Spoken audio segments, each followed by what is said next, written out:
Labadiena, kviečiu žiūrėti svarbiausių savaitės aktualijų apžvalgą. Po trumpų atostogų grįžtančioje laidoje šį kartą dėmesį skirsime Lietuvos krepšinio lygos ketvirtfinaliams. O pirmosios serijos rungtynės įvyko gegužės 20-ąją. Laikinojoje sostinėje tuomet susitiko reguliaraus sezono nugalėtojas Kauno Žalgiris ir sensacingai į atkrintamąsias prasiprobusi Jonavos ekipa. Reguliariojo sezono metu žalgiriečiai fiksavo ir įspūdingą 27 pergalių iš eilės seriją, kuri nenutrūko ir prasidėjus atkrintamosioms. Bausas Raitas pelnė 18 taškų, Tastinas Lyva pridėjo 14 ir Žalgiris 102-82 įveikė svečius iš Jonavos. Šioje dvikovoje intriga laikėsi tik pusantro kėlinio. Įpusėjus antram ketvirčiui Tomo Rutherfordo dvitaškis lygino rezultatą, po to sekė kauniečių atkarpa 24-4, kuri prieš ilgąją pertrauką leido kauniečiams įgyti 20 taškų persvarą. Antroje susitikimo pusėje kauniečiai atgal nesižvalgė ir šventė pergalę. Ją dar labiau pasaldino Tastinos Lyvos pelnytas 100 taškas, o dabar keliamės į Šiaulius. Saulės mieste susirinkę krepšinio aistruoliai išvydo įspūdingą spektaklį su laiminga pabaiga Lietkabelio ekipai. Nenado Čianako Kariaunas svečiuose palaužė Šiaulius 85-84 ir išsiveržė serijoje į priekį. Ši pergalė buvo pirmoji Lietkabelio pergalė prieš Šiaulius šio sezono dvikovose, nes iki šiol žaistas ketverias reguliaraus sezono rungtynes buvo laimėję šiauliečiai. Lietkabelio komanda iniciatyvą perėmė nuo antrojo kėlinio pabaigos ir pirmavo iki rungtynių atovazgos, kuomet Cedrikas Hendersonas paskutinę minutę pataikė baudas ir išvedė Šiaulius į priekį.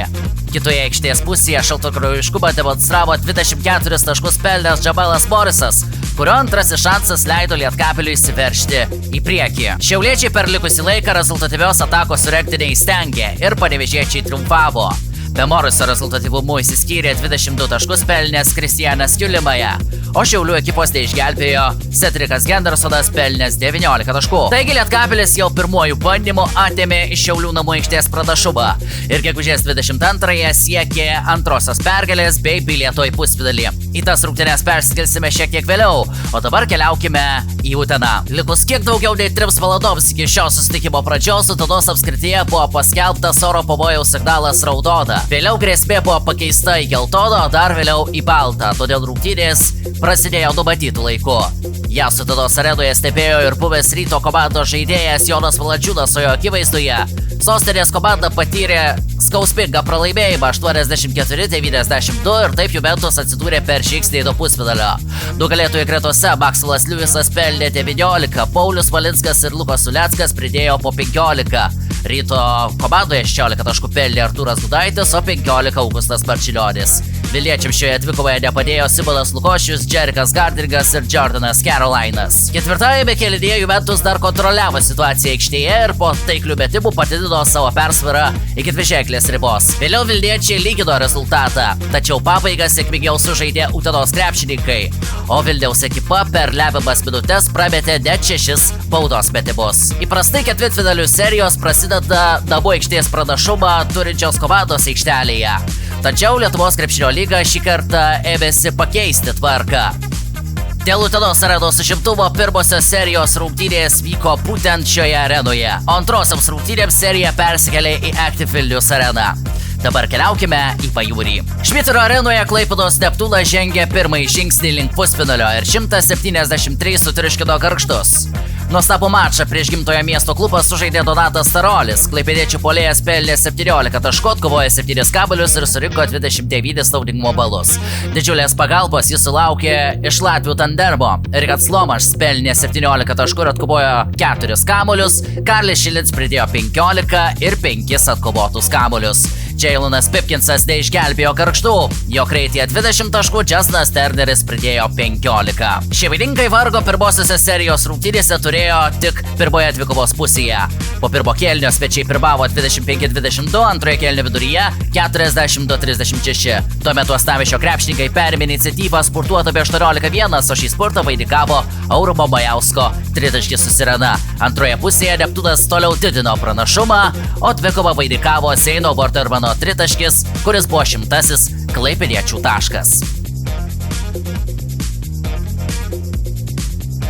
Gegužės 22 dieną Panevėžio Lietkabelio ekipa tapo pirmąją šio sezono LKL komandą patekusią į pusfinalį. Neluočianako ekipa namuose 93-77 palaužė šiauliečius ir taip triumfavo ketvirtfinalio serijoje. Šiauliečiai be geriausių ketvirtų liko ketvirtus metus paeiliui, o į pergalę šį kartą Lietkabelį vedė Nikola Radičevičius. Pelnęs 22 taškus, Kristianas Kiulemaja pridėjo 19. Šiaulių paskutinėse sezono rungtynėse Cedrikas Gendersonas pelnė 16 taškų, Danielis Baslykas ir Vaidas Kariniauskas pridėjo po 11. Jeigu pirmosiose serijos rungtynėse viską lėmė lemiamas Džemelo Boriso metimas, tai trečiasis kėlinys šioje dvikovoje nusprendė ir dvikovos ir serijos baigtį. Jį Čianako auklėtiniai laimėjo 28-15 ir baigtis buvo nuspręsta. Ta patį penktadienio vakarą paaiškėjo ir Panevėžio komandos varžovas, tad keliamės Jonavą. Reguliaraus sezono nugalėtojas Kauno Žalgiris ir Jonavoje neturėjo vargo, iškovojo pergalę 90-75 ir sausu rezultatu pabaigė ketvirtfinalio seriją. Jau pirmajame kėlinyje kauniečiai įmetė 32 taškus ir praleido 14. Po antro kėlinio Tomo Vasilio auklėtiniai artėjo link pergalės, pirmaudami 25 taškais. Antroje pusėje Stepono Paprausko auklėtiniai dar bandė rodyti COVID-gubą, tačiau stebuklingo išsigelbėjimo sukurti nepavyko. Ir į pusfinalį žengė kauniečiai. Rezultatyviausiai žaidė Deividas Sirvydis, pelnė 16 taškų ir Silvanas Francisko pridėjęs 14. Makajus Eštonas Langfordas Jonavos komandos paskutinėse sezono rungtynėse surinko 28 taškus, atliko 9 rezultatyvius perdavimus ir dvikovą baigė su 32 naudingumo balais, Benjaminas Krike pridėjo 13 taškų. Į pusfinalį keliauja Utenos Juventus.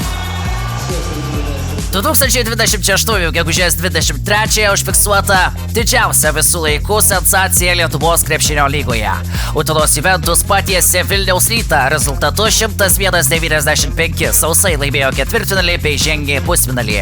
Vilniečiai be pusfinalio lieka pirmą kartą klubo istorijoje. Iki šiol visi sostinės komandos sezonai LKL buvo paženklinti medaliais. Tai pirmas kartas lygos istorijoje, kai 7 vietą reguliariajame sezone užėmusi ekipa ketvirtfinalyje įveikia antrosios pozicijos savininkus. Į šią istorinę pergalę uteniškius labiausiai vedė Hasanas Diara, pelnęs 30 taškų. Vėl skrajojęs Maksimas Liujisas pridėjo 24. Ryto paskutinėse sezono rungtynėse rezultatyviausiai žaidė Speedy Smithas, pelnęs 20 taškų ir Ignas Sargiūnas pridėjęs 14. Tačiau šių pastangų nepakako. Likus 2,5 minutės iki mačo pabaigos Utenos komanda pirmavo 5 taškais. Likus pusantros minutės svarbų tritaškį buvo pataikęs Simonas Lukošius, tačiau tai buvo paskutiniai Vilniečių taškai rungtynėse ir šiame sezone.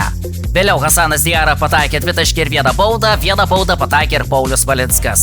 Tuo metu Ryto bandymai buvo nesėkmingi ir Utena iškovojo neįtikėtiną pergalę. Toliau išgirskime pačias karščiausias Laimono Glinsko emocijas. Geras emocijos, esu žodžių žmogus. Prieš mėnesį laiko sakiau, pažiūrėsim, kas bus geresni, po mėnesio mes esam šiandien geresni. Dabar yra mūsų tikslas užbaigti play-offus pergalę. Jūs šitas rungtynės turėjot visokių atkarpų, atrodė jau turite iniciatyvą savo rankoje, vėliau Rytas turi iniciatyvą savo rankose. Kas padėjo galų gale išlaikyti tą nepasidavimą iki pabaigos ir galų gale pasiekti tą pergalę? Charakteris, komandiškumas, charakteris. Šitoje arenai visi žinom, kaip yra sunku žaisti. Turi super fanus, super komandą, ypatingai gerą trenerį, kuriam yra didžiulė pagarba iš mano pusės ir man buvo garbė būti šitoj serijai. Bet mūsų charakteris mums leido tą uždominuoti. Ir dar, kol dar nepabaigėm, noriu atsiprašyti savo meilės žmonos, kad turėsiu dar mėnesį laiko darbuotis ir negalėsiu grįžti. Ta patį šeštadienio vakarą paaiškėjo Utenos Juventus oponentas pusfinalio serijoje. Į stipriausių komandų ketvirtą po netrumpos pertraukos sugrįžta Klaipėdos Neptūnas, kuris antrą kartą susitvarkė su lygos debiutantais Gargždais. Šį kartą išvykoje rezultatu 84-74. Kaip jau tapo įprasta, Neptūno gretose rezultatyviausiai rungtyniavo Richardas Lomaš, kuris pelnė 22 taškus, Ardas Baručka pridėjo 13, Aurimas Pajauskas 10. Gargždams tai buvo paskutinės debiutinio LKL sezono rungtynės, o jose rezultatyviausiai žaidė Džeilonas Pipkinsas, pelnęs 18 taškų, Paulius Petrilevičius pridėjo 15, Nojaus Mireiko Kreitė 14 taškų. Taigi visi ketvirtfinaliai baigėsi sausais rezultatais 2-0, o pusfinalio etapas LKL prasidės jau gegužės 26 dieną. Tądien Kaune vyks pirmoji akistata tarp Žalgirio ir Lietkabelio. Neptūnas ir Juventus į pirmąjį pusfinalio mūšį stos gegužės 27-ąją. Pusfinalio dvikovose bus žaidžiama iki 3 pergalių. Šiandien tiek, aš su jumis atsisveikinu iki kito karto. Iki!